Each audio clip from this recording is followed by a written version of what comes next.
Well, anyone hoping to take a trip across the border or overseas during the pandemic has had to navigate a web of ever-changing and sometimes confusing rules and advisories. And many who did not plan ahead have found themselves on the hook for some pretty big extra expenses. CTV's Ben Mildred joins us now with more on this. So, Ben, help us break down the current situation for people and what are the key things they need to know if they're planning a trip, especially for spring break?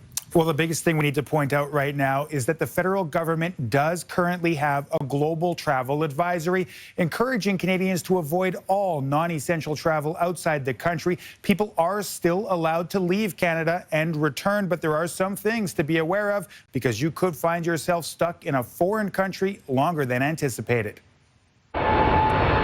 During these dark days of winter, many people would like nothing more than to jet off to a warm, sunny destination. There is no question there is pent-up demand. A savvy traveler should always check this Global Affairs Canada website before booking and departing. There is a travel advisory, which is different than a travel warning. So there's nothing stopping you. It's just the government saying we recommend that non-essential travel not be had at this time. Whether you plan to cross the border for gas and groceries or you're spending a week at a Caribbean all-inclusive, travelers will need to show a negative PCR test taken within 72 hours of their return to Canada. Travel agents recommend COVID-specific insurance, which will cover hotels and meals in the event of an extended stay due to a positive test.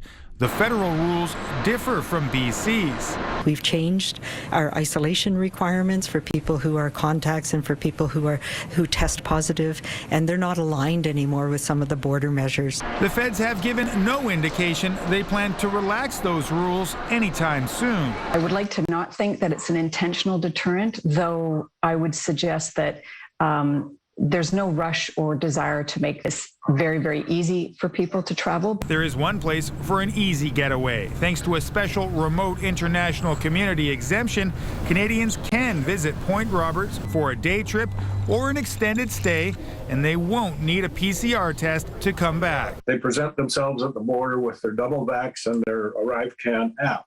At that point, they're allowed to go home. Subject to only they may be hit with a random test kit. Those who get a positive on that random kit will still have to quarantine, but they can do it at home.